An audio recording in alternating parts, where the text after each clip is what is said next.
day one of Vtober, and I'm so excited to be joining in this year for the very first time, even though it's the 10th anniversary of Vtober. So on day one, what I thought I'd do, I thought I would give you a bookcase tour of the bookcase behind me, which is my Victorian bookcase. You can see it's pretty full, but it's just at a nice point to do a bookcase tour because I'm not double stacked yet. This bookcase is a beautiful warm hug because I am a mom deep in the throes of empty nest syndrome, and that triggered my thought of finding things that I want to do that I love, or things that I've let go of over the years that I could get back to now I've got a bit of extra time. The first thing that jumped into my mind was reading.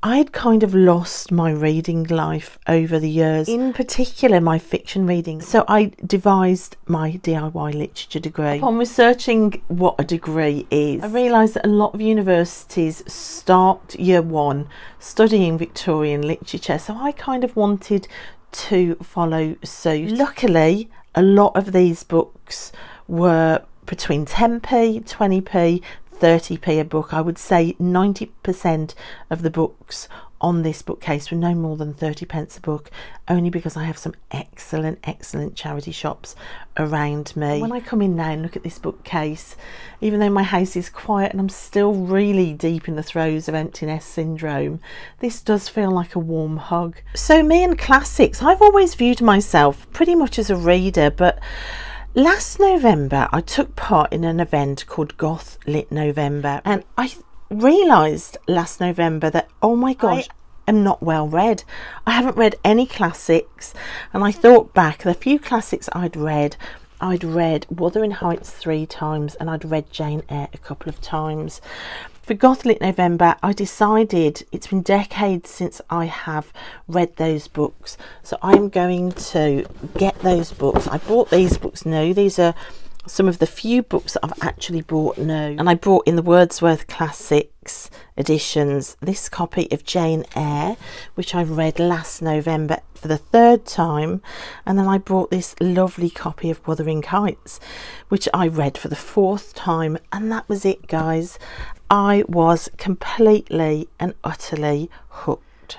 Within that gothic reading last November, I didn't just stick to Victorian books. I went on and I read Frankenstein for the first time.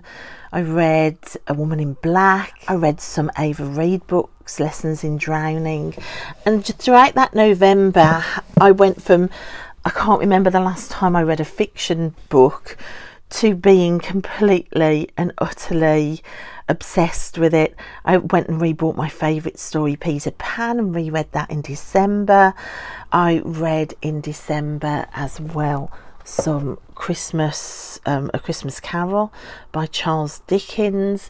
I then went on to find the Christmas books in a charity shop as well, and I added in the chimes, and I wrote an essay comparing the chimes to A Christmas Carol. And between all of that absolutely solidified the fact that I hadn't realised for 2 decades that I'd lost my reading life. So I then started to think this would be an amazing way to fill the empty nest I know I'm going to feel very profoundly. So I then thought, right, Victorian literature. I loved rereading Emily Bronte and Charlotte Bronte.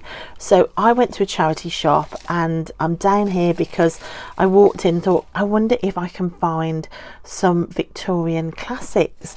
And sitting on the shelf, untouched, they looked like nobody had touched them. There was David Copperfield, A Tale of Two Cities, and there was also the Pickwick Papers, all in this vintage red spine edition, 3 for £2. And I bought those 3, brought them home, started putting my DIY literature degree together, decided, because I'd got 3 Charles Dickens books sitting there, that Charles Dickens would be my focused author, And yes, I was definitely going to do Victorian literature for year one, and I started reading. In January I began to read David Copperfield and completely and totally fell in love with Charles Dickens. So I've since gone on to read A Tale of Two Cities. I loved that as well. The Pickwick Papers, that third book that I found on that very first trip seeking out classics. I haven't read that yet, but that is booked in for December for the Read Good Challenge. The prompt in December is Brotherhood, I think, or Brothers, and this has got like a band of men travelling the country. So the Pickwick Papers is booked in for December. So those are the books that started it. Not only did it start the realisation that I hadn't even realised my reading life was gone, but that I'm also not very well read. That's quite a shocking revelation in your late 50s, when you've always considered yourself a reader, to suddenly realise you're not well read at all. I think the number of classics I read, you could count on one hand, and I was so shocked by that. It was a complete shift in my self-evaluation of who I am. So then it was all in then to every time I went past a charity shop to see if I could find more classics. So let me show you what vintage classics I found. So I've got Our Mutual Friend, that's another Dickens. I've got Barnaby Rudge, that's another Dickens. I've got Gaskell, Elizabeth Gaskell, Mary Barton. I've got George Eliot, Middlemarch. A lot of these are planned in for next year. I've got The Warden, a Trollope. I managed to find a vintage edition of Wuthering Heights. I do love Wuthering Heights. I found Kilvert's Diary, which is linked to where I grew up, so I'm really excited to find that. That is actually a non-fiction.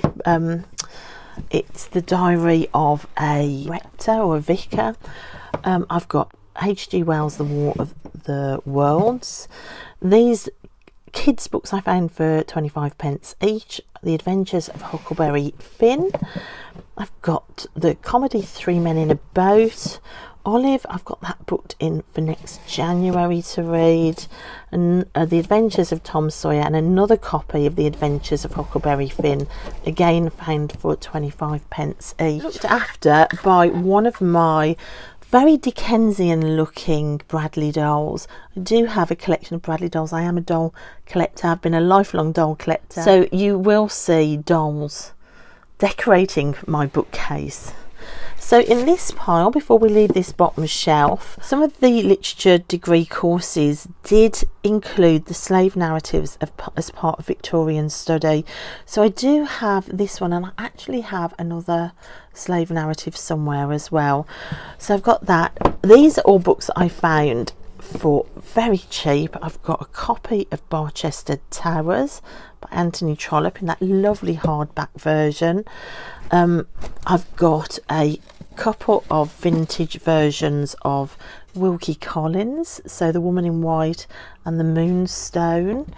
I actually read Wilkie Collins, The Moonstone and The Woman in White in March of this year, so that was a month where I really got a feel for Wilkie Collins. This is actually the book I read from. These were 20p each, so I've got this lovely version of Little Women. I found another gorgeous hardback copy of Jane Eyre. I found The Adventures of Tom Sawyer in this version as well, and down there's another Louisa May Alcott book, Joe's Boys, in a vintage edition, again found for 20p. So those are just some rogue editions I found that were bought simply because I loved the editions. If you wonder what is in this drawer down here, I've got paper, I've got plastic wallets, I've got a pencil case, I've got a couple of writing pads, just so I've got easy access when I'm making notes or doing essays for my Victorian literature study. So it's all there. So those are the books on the bottom shelf. Now we're going to come up. We've got another Dickensian Bradley doll, but we've got all the darker spine books. So on this shelf, we're going to start with a couple that actually aren't Victorian, because the first one, it's Victorian time frame, but the first one is Kate Chopin, The Awakening. She was from French and Irish heritage, but I think she lived in America, so not necessarily Victorian. Neither is The Black Tulip by Alexandra Dumas, because it's not a British writer, but it's the right time frame. I've got Vanity Fair by William Makepeace Thackeray, which I cannot wait to get to. The Return of the Native I've got in a Penguin Classics edition. Of course, this year I've been reading along with Jen the Librarian's Thomas Hardy Read Along. We are currently reading Thomas Hardy in publication order, which I've been loving. I've got Anthony Trollope, He Knew He Was Right. Elizabeth Gaskell's Ruth in this edition, which is planned to read for December. Elizabeth Gaskell's Cranford as well. This is the other slave narrative I've got. I've got Mary Seacole, The Wonderful Adventures of Mrs. Seacole in Many Lands. I've got Wilkie Collins' Armadale. So I bought, after I finished reading The Woman in White and The Moonstone, I took your guys' recommendations for the next Wilkie Collins to read. So I've got Armadale waiting, and I've got another one which we'll get to in a minute. Elizabeth Gaskell's North and South. I read that this year and fell in love with Elizabeth Gaskell's writing. I would love next year to get to a point where I've read all of her writing. I've got Anthony Trollope's Dr. Thorne and The Mayor of Casterbridge in this gorgeous edition as well. This was a recommendation from Kate Howe, Charlotte M. Young, The Heir of Redcliffe. So this was on my radar, and then I found it in a charity shop in Stratford-upon-Avon and pounced on it. Jill, I've got planned to read next January. And A Welsh Witch, this is by Alan Raine. This was actually written in 1902. Well, it was published in 1902, so it's right at the very end of the Victorian era. But of course, Alan Raine was a Victorian writer, and I think she wrote most of this book in 1901, so she's right on the edge of Victorian literature. So this is planned as one of my reads for this Victober. Then Christmas time, I am going to be reading Victorian and Edwardian ghost stories, I think, for December. I also want to get the lesser known stories in the back of the Christmas books finished as well this December. Of course, A Christmas Carol, that's a classic. Great Expectations by Charles Dickens in this Wordsworth Classic edition is a read for Victober. So I read Bleak House in February. This is my second ever Charles Dickens Read of the Year, or ever. I loved Bleak House. Dombey and Son I've got booked for next January to read. We've got another American writer, so it's the right time frame, but The Scarlet Letter is not Victorian, but it's on there anyway. Agnes Grey by Anne Bronte. So one of my goals this year was to read all the novels of the Bronte sisters. I only have one left. I have The Professor left. So I've read Agnes Grey this year. I also read The Tenant of Wildfell Hall, so both of the Anne Bronte novels. I've read some of the missing Charlotte Bronte novels as well. Louisa May Alcott is a classic that I had read as a teenager. I've got Silas Marner by George Eliot in the Wordsworth editions. Dracula I read this February for the first time and absolutely fell in love with it. And The Picture of Dorian Gray by Oscar Wilde was actually a book that I read last November in Gothlit November, along with Jane Eyre and Wuthering Heights, that set all of this journey going. So so I love the Wordsworth classics. I love the Penguin editions as well. So that's the bottom two shelves. If we come up to shelf number 3, you can see this stack here is my Thomas Hardy Macmillan edition books. I've shared a few times on this channel because I love the covers so much. I do actually have a Victorian covers video about to land that you can see some of my favourite Victorian covers in. This was probably the most expensive book on the bookcase. I've treated myself to that as an early Christmas present. That's a hardback of The Cloister and the Hearth, which I'll also share a bit closer in my covers video. It's a beautiful edition of a book. Again, Kate Howe convinced me to do that, so YouTube can be a dangerous place to watch. So Sherlock Holmes, I've never read any Sherlock Holmes. I found the complete 56 stories and 4 novels, including The Hound of the Baskervilles, in this hardback Penguin edition for 30p, guys. Can you even believe that? Earlier, I found The Adventures of Sherlock Holmes in this edition for 30p, and I'd also picked up The Sign of 4 in this edition, so I certainly have enough Arthur Conan Doyle now to keep me going.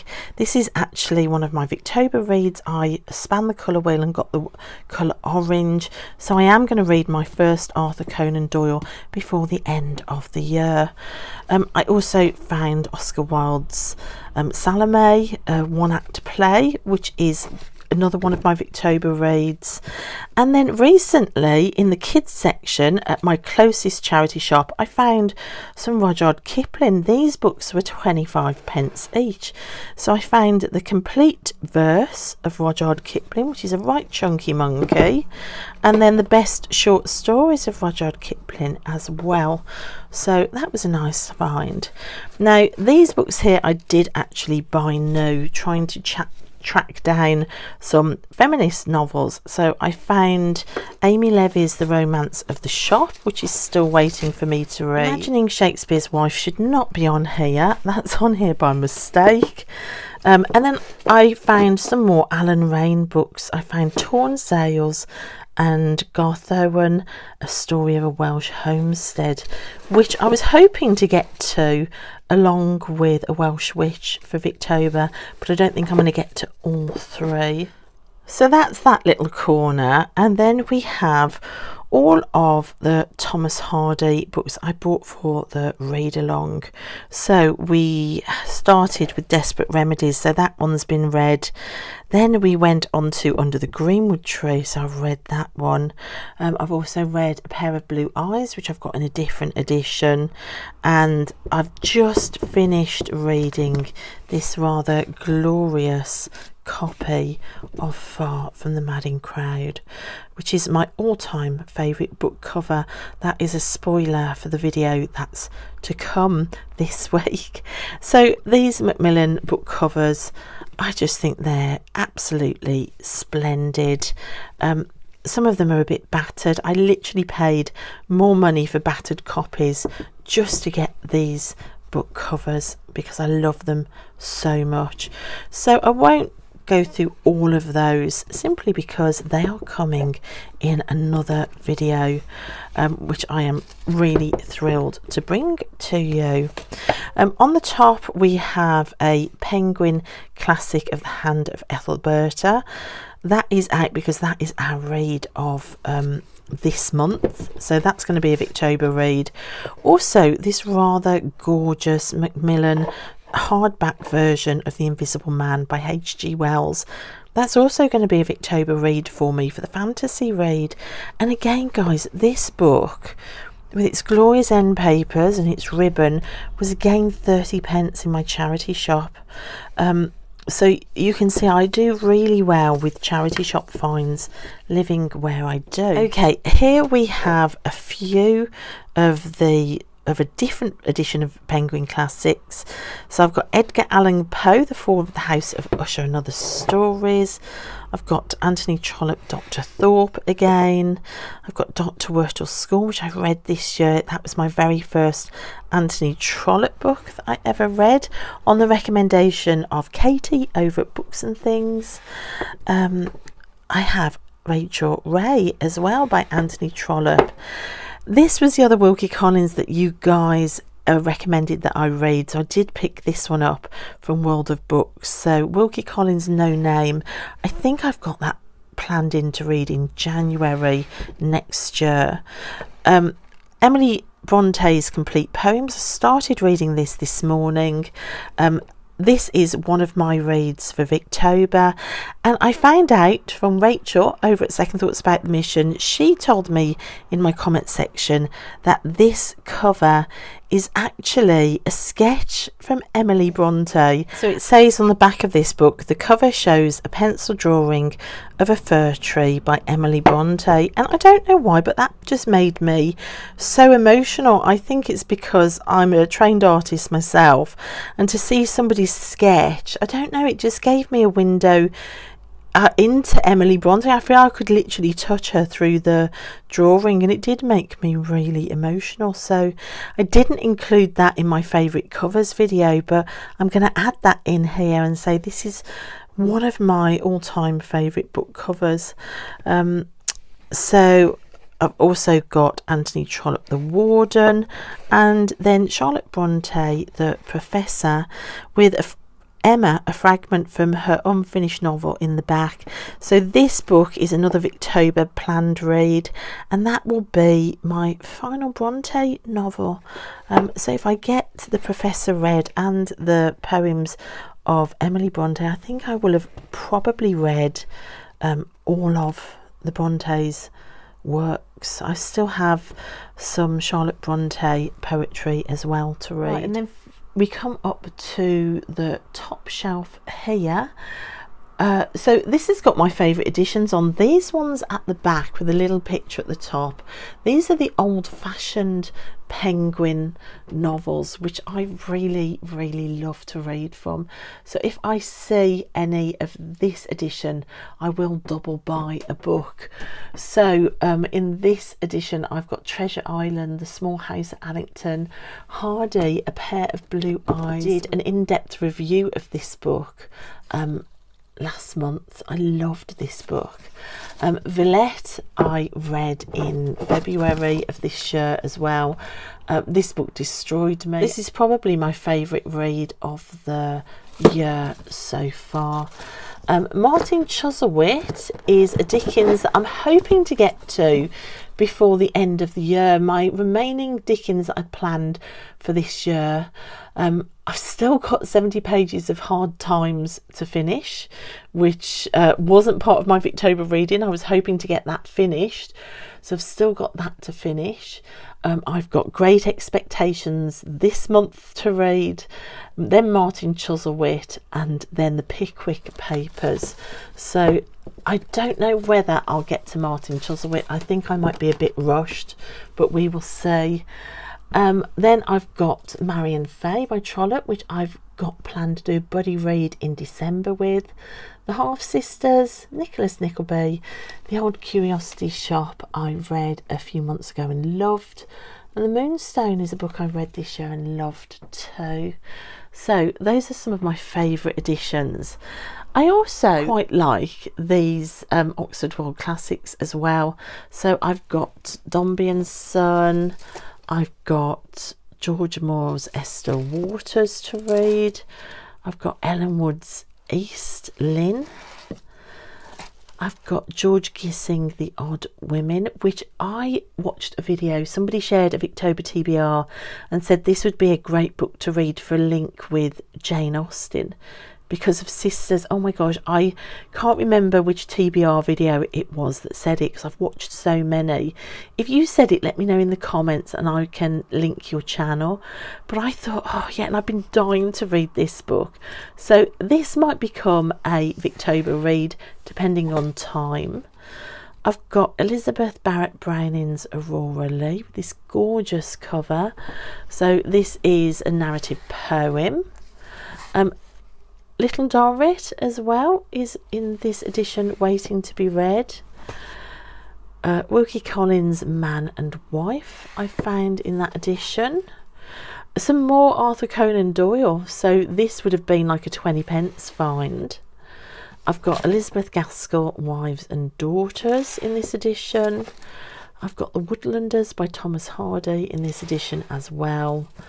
Lorna Doone is in this edition, and finally the group read for Vtober, Margaret Oliphant's Hester, I got for Vtober. So those are all of my Oxford World Classic Edition books. Over here, standing alone by itself in its rather gorgeous glory, I've got Arthur Conan Doyle, The Hound of the Baskervilles, which is a book that I bought when I went to the Arthur Conan Doyle and the Sherlock Holmes Museum on Baker Street in London with my bookit friend Julie from Bookish Travels. I just really wanted a book to commemorate my time with Julie in London and that wonderful visit. And The Hound of the Baskervilles actually has a link to the place where I grew up on the Welsh borders, which I'd love to do a video at some point about. So that is sat there in pride of place, and it is just such a gorgeous edition with all of these old-fashioned prints all the way through. Look at that, isn't that gorgeous? And then I have an anthology of Victorian poetry, so that is the New Oxford Book of Victorian Verse, which, looking at people's videos about their English literature degrees, this book featured quite a lot, so I got that one to help my studies. And then we have random finds again in charity shops. I've got The Mill on the Floss, Barchester Towers, another copy of David Copperfield and Jane Eyre.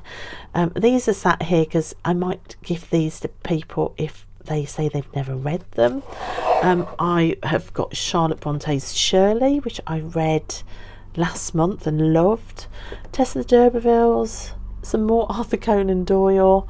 I've got some C.S. Lewis, Lady Anna, Lois the Witch and Other Stories, and The Yellow Wallpaper and Other Stories are coming out for Vtober reading. Wilkie Collins, The Legacy of Cain.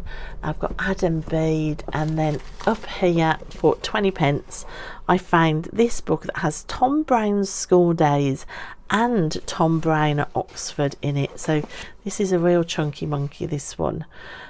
So that one is just sliding in there. So I loved reading from this copy of Shirley. I loved Shirley. Not my favourite Charlotte Bronte by any stretch. Hopefully I can bring a review of some of my Bronte reading as a video, or even like individual book reviews for Vtober, because I have been a little bit remiss in not doing book review videos, and I would like to do more of those moving forward. I loved The Yellow Wallpaper. Charlotte Perkins Gilman surprised me with her life and her activism. I would like to read more of her work. And then, of course, Lois the Witch. Oh my gosh, I loved reading Lois the Witch. So I read North and South this year, and then Lois the Witch, and went on a grand adventure to the village that features at the start of Lois the Witch. And if you haven't seen that video and you want to read Lois the Witch, or you've already read it and loved it, go and watch that video, because I met somebody who opened the church for me and showed me into some of the rooms that feature at the start of Lois the Witch. And she also showed me the little walk from the office to the rectory that is also mentioned. All of that is real. It's a real place. The village that is mentioned in Lois the Witch in England is a Warwickshire village close to me, where Elizabeth Gaskell actually went to school. So I did a whole adventure around the village, walking in the footsteps of Elizabeth Gaskell and finding settings from that village. Oh, I loved doing that so much. So Lois the Witch was a real highlight for me this year in my Victorian reading. And then finally we come up to this top shelf. So here I've got some leather bound Dickens. All of that is Dickens. They were sitting in a shopping trolley outside a charity shop for 10 pence each, so those did not break the bank. Then I've also got biographies, and I've got non-fiction works to do with either the Victorian age or Victorian literature up on this top shelf. I found the Palgrave Key Concepts in Victorian Literature, which I've started reading. I would like to finish this before the end of the year. These two were very cheap 30p charity shop finds recently in the last couple of weeks. But I got The Rise of Respectable Society, A Social History of Victorian Britain from 1830 to 1900. Then I found this one, David Wardle's English Popular Education from 1780 to 1975. So this would cover the Victorian period, which I thought sounded fascinating. I've got The Mad Woman in the Attic, which is a study of women and Gothic literature as well. This covers a lot of Victorian literature. It's fascinating. I'm supposed to be buddy reading this with Nicole over at A Cottage Witch, but Nicole, we were doing it on Discord and my phone ran out of space and I had to delete Discord off. It's taken me ages and technical support in the shops to work out what was happening with my phone space. So hopefully I can upload Discord again now and we can carry on with the buddy read. She must think I am the worst person to do a buddy read with in the world. I have books like Victorian Literature, Modern Essays in Criticism. So a lot of these books, this one was found in a charity shop. This is the Bloomsbury Victorian Literature from 1830 to 1900. Some of these are bought on World of Books. So this York Notes Companions to Victorian Literature was bought on World of Books. This one was found in a charity shop for 30p. This is London Labour and the London Poor. Then a book that I said I would love to get to for Ross's prompt is Niall Ferguson's Empire, How Britain Made the Modern World. That was another 30p find quite recently actually. So here I found the Victorian novel, which is a little Cambridge edition. This was a 30p find, The Age of the Victorians, which I did share again in my Vtober TBR. I bought on World of Books The Sculptural Body in Victorian Literature. That is for next year's studies. And I also bought Sacred Tears. It has this gorgeous cover of a pre-Raphaelite painting, which is actually in the collection in Birmingham Museum, which isn't far from me. I think this is a painting called The Blind Girl. It's absolutely gorgeous in real life, that painting. This is one that is planned for next January. Good Girls Make Good Wives, Guidance for Girls in Victorian Fiction. And then we've got Desire and Contradiction, Imperial Visions and Domestic Debates in Victorian Literature. Then there's Jenny Calder's Women and Marriage in Victorian Fiction, which is planned for next year as well to read. This was a recommendation from Katie over at Books and Things. This is Barbara Kane's Victorian Feminists. And then I have a book called Gender Technology and the New Women, Edinburgh Critical Studies in Victorian Culture. Here I have some biographies. So Juliet Barker, The Brontes. This needs to come out from the bottom of the pile because I'm supposed to be reading this. I've got a biography on Elizabeth Gaskell. I've got a book about Victorian murderesses. How fantastic is that?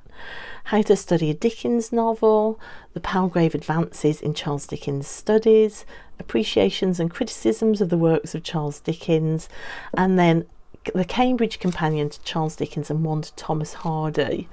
And then on the top I have a biography, Claire Tomalin's biography of Charles Dickens, but also I picked up at the same time The Invisible Woman, so the story of Nellie Ternan and Charles Dickens. So this was Charles Dickens's mistress, which was very, very disappointing to find out about, but I am intrigued to find out more.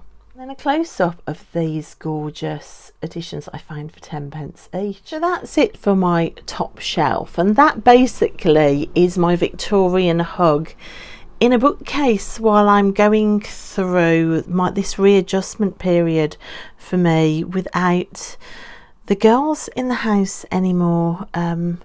It's just been fantastic actually. the year of reading Victorian fiction and adding to the rather dismal display of how many classics I'd read at the start of the year, it's just made me feel great. Actually, it's just been a joy to actually finally find out what the stories are in these books that I know so well, like the titles of the book. Like, everybody's heard of David Copperfield, and I'm 56 now, nearly 57, so to have heard of the words David Copperfield for 56 years and then to finally read the story and to find out what the story is behind the title, I found that so fabulous. I could hardly contain myself getting to Far From the Madding Crowd last month, because of course it's a title that's lived rent-free in my head for nearly 60 years, and to finally read the story, it just every time feels incredible. It feels like going on an adventure on repeat. So I am loving this. Yes, there are still a lot of unread books on here, but there's a lot of plans of where they're going to fit in and how I'm going to do the study, which I will be sharing with you soon. In fact, I can probably do that as part of Vtober and share my DIY literature degree so far for Victorian literature and the next steps to come. That might be a nice video to do. But to walk into my bedroom now in what is a much quieter house and to see this is gorgeous. And I've got the time for this because of empty nest syndrome, it's a consolation, isn't it? It's a consolation when you're going through a period of transition. So guys, I hope you enjoyed watching my bookcase tour. If anybody is planning to do a bookcase tour, do come and comment and let me know, and then I can find your channel, find your video. I've already found a lot of new channels with people saying hello in my comment section, because BookTube is a big place, isn't it? It's hard to find new channels. So let me know. I love book tour and bookshelf videos, and I will come and watch your video and say hi back. So I will see you next time. Happy Vtober, everybody. I hope you're having fun and you've got lots of lovely plans too. So till next time, guys, bye.